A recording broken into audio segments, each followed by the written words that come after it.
Hola a todos, ¿qué tal? Soy Rubén Paz, más conocido como uno del oeste, el rústico o el tipo que manda audios de WhatsApp muy largos. También el tipo que habla con la papa a la boca cuando habla rápido. Te voy a leer desde el libro de André Comte Sponville, sería el primer capítulo que es la cortesía de pequeño tratado de las grandes virtudes. La cortesía.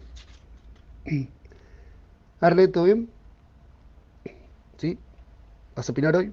Bueno, escucho tu opinión, ¿eh? La cortesía es la primera virtud y quizá el origen de todas. También es la más pobre, la más superficial, la más discutible. Tal vez no sea una virtud. En todo caso, virtud reducida. La cortesía se burla de la moral y la moral de la cortesía. Un nazi cortés no modifica en nada el horror del nazismo, y ese nada es característico de la cortesía. Virtud de pura forma, virtud de etiqueta, virtud de ostentación, apariencia de virtud y solo apariencia.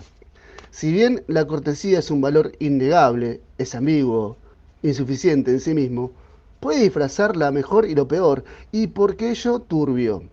La insistencia en la forma oculta algo es un artificio, un adorno, y estos son siempre equívocos. En alguna parte, Diderot evoca la insultante cortesía de los poderosos y habría que recordar también los modales obsequios y serviles de los ínfimos. Sería mejor el desprecio sin elocuencia y la obediencia sin modales. Hay peor. Un cabrón no es menos indigno que ser cortés, y quizá lo sea más. Resulta incierto que su ignominia se deba a la hipocresía, pues la cortesía no pretende ser moral. El cabrón cortés podría incluso ser cínico y malvado, sin faltar a la cortesía. Quizá lo más chocante sea el contraste, más no contraste entre la apariencia de virtud y su ausencia. Eso sería hipocresía, ya que nuestro cabrón es cortés por antonomasia. Por lo demás, quien lo parece lo es en grado suficiente. Contraste, más bien, entre semblanza. En la cortesía, la semblanza es la realidad. El ser de la cortesía se acaba en la apariencia. Y ausencia de toda virtud, entre apariencia de virtud y presencia de vicios, de maldad genuina. Al considerar el contraste por sí solo, semeja más estético que moral y produce más sorpresa que rechazo, más asombro que reprobación. Se suma lo siguiente, de orden ético. La cortesía torna peor y más abominable al malvado. Revela en el cabrón una educación sin la cual su maldad sería de alguna manera comprensible. El cabrón cortés es lo opuesto de un animal. Y no es que pensamos mal de los animales. Es lo opuesto de un salvaje, sin insultar a los salvajes. Antítesis del bruto espeso, grosero, inculto, sin duda temible, pero cuya obstinidad y feroz violencia es excusable por la incultura. El cabrón cortés no es un animal, no es un salvaje ni un bruto, es civilizado, educado, bien criado e imperdonable en consecuencia. ¿Quién puede saber si el patán agresivo es malvado o solo mal educado? Sin embargo, en el caso del torturador refinado, no caben dudas. La sangre destaca mejor en los guantes blancos y el horror es más evidente si es una política. Dicen que los nazis, al menos algunos, sobresalían en ese papel. Y todos saben que parte de la ignominia alemana se jugó allí, en esa amalgama de brutalidad y civilización, de violencia y civilidad, en esa crueldad a veces refinada, a veces bestial, pero siempre sanguinaria. Y acaso más culpable por su finura, más inhumana por su forma humana, más bárbara por ser civilizada.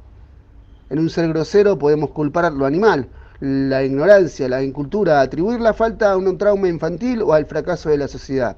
No así en el refinado. Su urbanidad es una circunstancia agravante que acusa al hombre, al pueblo y a la sociedad en sus éxitos, no en sus falencias, que podrían ser disculpas. Bien educado, se dice, y es decirlo todo. El nazismo, en cuanto a victoria de la sociedad alemana, Yankelevich agregaría, y de la cultura alemana, pero solo eso podían permitírselo él y sus contemporáneos, condena a Alemania. Me refiero a esa Alemania que escuchaba a Beethoven en Lager mientras asesinaba niños. Me extravío, más por vigilancia que por descuido. Con la cortesía lo más importante es no dejarse engañar. La cortesía no es una virtud y no podría ser las veces de ninguna. ¿Por qué decir entonces que es la primera y tal vez el origen de todas? Es menos contradictorio de lo que parece. El origen de las virtudes no podría ser una de ellas, pues supondría un origen anterior, lo que no puede ser. Y quién sabe si no es propio de la esencia de la virtud esa falta de excelencia de la primera. ¿Por qué primera? Hablo según el orden del tiempo y me dirijo al individuo. El recién nacido no tiene moral ni puede tenerla, tampoco el lactante ni, por bastante tiempo, el niño pequeño. Lo que éste descubre, sin embargo, y muy pronto, es la prohibición. No hagas eso, es sucio, está mal, es feo, es malo, o bien, es peligroso. Luego diferenciará lo que está mal, la infracción, y lo que hace mal, el peligro.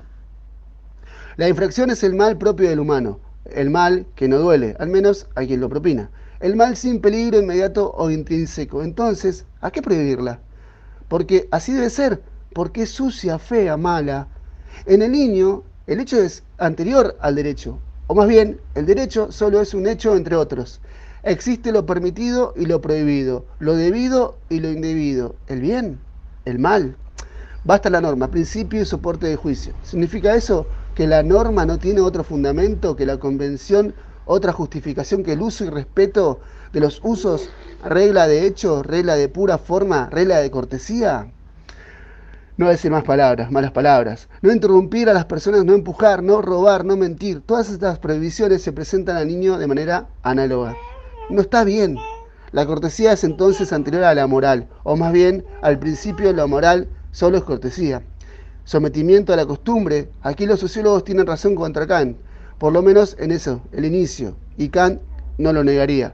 A la regla instituida, al juego normado de las apariencias, sumisión al mundo y a los modales del mundo. No se puede, dice Kant, deducir lo que se debe hacer a partir de lo que se hace. Sin embargo, el niño está obligado a ello, y es su única manera de llegar a ser humano. El hombre solo puede hacerse hombre mediante la educación, reconoce Kant, y es solo lo que la educación hace de él.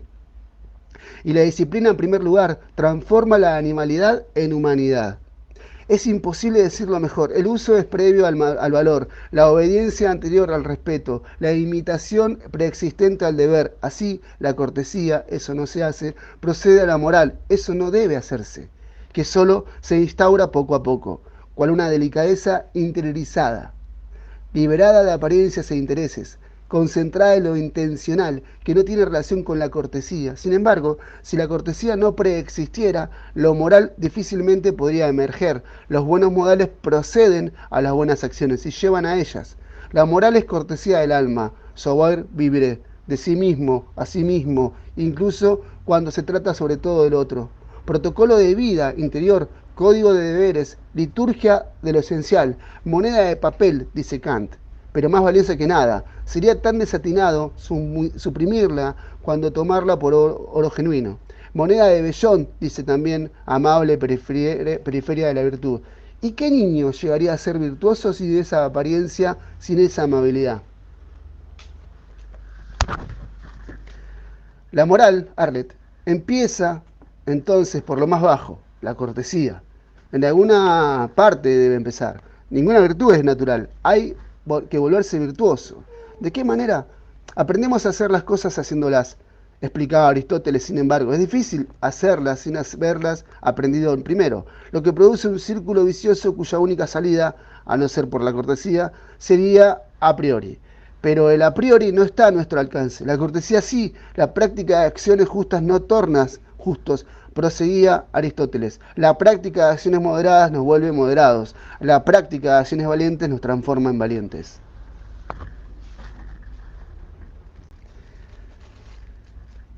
¿Cómo actuar con justicia si no se es justo? Con moderación sin ser moderado. Con valentía sin ser valiente. Por hábito, parece responder Aristóteles. Y la respuesta es insuficiente. El hábito supone la existencia previa de aquello que estamos habituados y así no puede ser explicativo. Kant nos ilumina más. Cuando describe esos primeros simulacros de virtud por la disciplina, es decir, por un apremio externo, lo que el niño a falta de instituto no puede hacerse por sí mismo. Debe ser hecho por otros, en su lugar, y así una generación educa a la otra, sin dudas. Más que la disciplina es una familia, sino el respeto de los usos y de los buenos modales. Disciplina normativa más que apremiante, menos dirigida al orden que a una cierta sociabilidad amable, disciplina de finura, no de vigilancia. Gracias a ella, imitando los exteriores de la virtud, tenemos la posibilidad de volvernos virtuosos. Si bien la cortesía, observaba Le Breuil, no inspira siempre bondad, equidad, complacencia o gratitud, al menos las figuras, y hace que el hombre parezca por fuera como debería ser por dentro.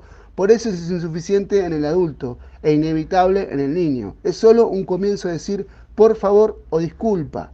Es semblanza de respeto, decir gracias. Apariencia de gratitud. Respeto y gratitud empiezan así. Tal como la naturaleza imita al arte, la moral imita a la cortesía, que a su vez la imita. Hablar de deber a los niños es perder el tiempo, reconocía Kant. Y sin duda tenía razón. Pero ¿quién por ello renunciaría a enseñarles cortesía? Y sin ella, ¿qué sabríamos de nuestros deberes? Nos convertimos en seres morales.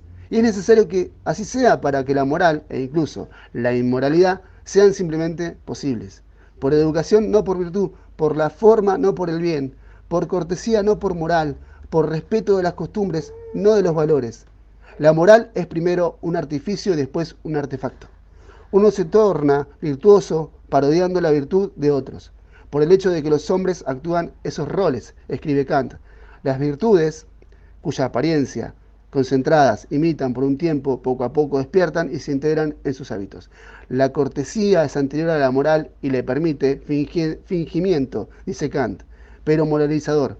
Se debe primero adoptar las formas del bien, sin duda, no para contentarse, sino para acceder a la virtud que figuran, que sólo adviene mediante la imitación, la apariencia del bien en los demás, escribe Kant también. No deja de tener valor para nosotros. De ese juego de simulaciones que suscita el respeto, acaso sin merecerlo, lo serio puede nacer. Y sin ello la moral no podría transmitirse ni constituirse. Las inclinaciones morales vienen de actos que se le parecen, decía Aristóteles. La cortesía es esa semblanza de virtud, de donde provienen las virtudes. La cortesía, por tanto, salva a la moral del círculo vicioso. Sin la cortesía habría que ser virtuoso para poder llegar a serlo. Al crear las condiciones necesarias para su aparición, incluso en parte para su desarrollo. Las diferencias entre una persona perfectamente delicada y otra solo benigna, respetuosa, modesta, suelen ser ínfimas. Uno termina por parecerse a lo que imita, y sin querer, la cortesía lleva o puede llevar a la moral. Los padres lo saben, y es lo que llaman educar a los niños. Entiendo que la cortesía no es el todo, ni siquiera lo esencial. Con todo, ser bien educado en el hablar corriente es ante todo ser cortés. Y eso dice mucho. Si solo estuviera en juego la urbanidad, ninguno de nosotros, salvo por manía o cursilería, reñiría a los niños mil veces. ¿Qué digo mil? Muchas más, para que digan, por favor, gracias, disculpa. El respeto se aprende allí, en esa domesticación. Esta palabra puede molestar, lo sé, pero la verdad es inevitable. No basta el amor para educar a los niños, ni siquiera basta para hacerlos gentiles y amables. La cortesía tampoco alcanza, y por ello ambas cosas son necesarias. La educación familiar se juega entonces, me parece entrar la más pequeña de las virtudes, que aún no es la moral, y la más grande, que ya no lo es, resta el aprendizaje del idioma. Pero si la cortesía es el arte de los signos, como quería Alain, aprender a hablar toma el relevo.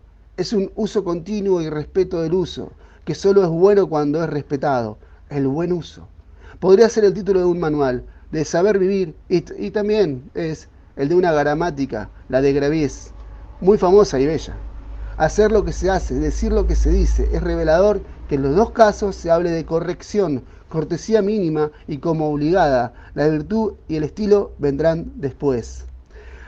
La cortesía, entonces, Arlet, no es una virtud, sino el simulacro que la imita en los adultos o que la prepara en los niños.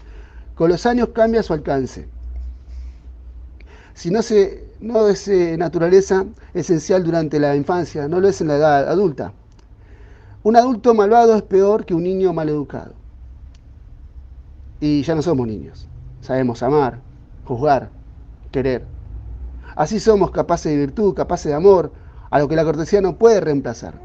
Un patán generoso será siempre más valioso que un egoísta bien educado. Un buen hombre incivil más que una basura refinada. La cortesía solo es una gimnasia de la expresión, decía Alain.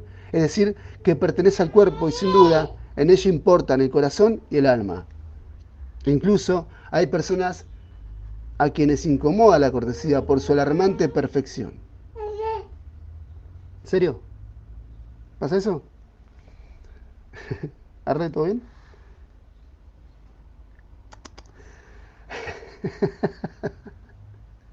Sí. Demasiado delicado para ser honesto. Uf, una frase recontra trillada. Se dice entonces que la honestidad impone a veces chocar, disgustar, empujar. A un honrado, muchos seguirán toda la vida prisioneros de los buenos modales y solo se mostrarán a los demás a través del cristal, nunca transparente, de la cortesía como si hubieran confundido una vez por todas la verdad y la civilización, en el estilo BCBG. Como se dice ahora, hay mucho de eso. La cortesía, si se la toma demasiado en serio, es el reverso de la autenticidad. Aquellos que son bon chic, bon genre, semejan niños demasiado obedientes, aprisionados en las normas, engañados por los usos y los artificios convencionales. Les faltó la adolescencia, por lo que nos hacemos hombres y mujeres. La adolescencia que relega la cortesía a lo irrisorio. La adolescencia que no necesita la convencional, que solo ama el amor, la verdad y la virtud. La bella y la incivilizada adolescencia. Una vez adultos, serán más indulgentes y más sabios. Sin embargo, puestos a elegir entre distintos tipos de inmadurez, es moralmente mejor la prolongada adolescencia que un niño demasiado obediente, para poder crecer mejor honesto y descortés que cortés y deshonesto. La vida no es solo un arte de vivir. Cortesía no equivale a moral. En serio. Pero es importante porque prepara grandes cosas, Arlet. Es un ritual sin Dios, un ceremonial sin culto, una etiqueta sin monarca, forma vacía, solo valiosa por su vacuidad, una cortesía henchida de sí misma, una cortesía que se toma en serio, una cortesía que cree en sí misma, es cortesía engañada por sus modales y que viola las reglas que prescribe. La cortesía es insuficiente, Arlet, y este es cortés ser suficiente. La cortesía no es una virtud, es una cualidad puramente formal, considerada en sí misma, es secundaria, irrisoria, casi insignificante, es casi nada al lado de la virtud o de la inteligencia. Y la cortesía, en su exquisita reserva, Arlet, debe saber expresarlo. Es obvio, sin embargo, que los seres virtuosos e inteligentes no están indispensados de ella. Ni siquiera el amor podría prescindir de las formas. Es lo que los niños deben aprender de sus padres, de esos padres que los aman tanto, incluso demasiado, incluso mal, y que nos dejan de regañarlo, no sobre el fondo. ¿Quién osaría decir a su hijo, no me quieres bastante? Sino la forma. Los filósofos discutirán para indagar si la forma primera es la verdad, y en verdad el todo, y si lo que distingue la moral de la cortesía es algo más que una ilusión. Es posible que todo sea uso y respeto de los usos, que todo sea cortesía. Sin embargo, no lo creo.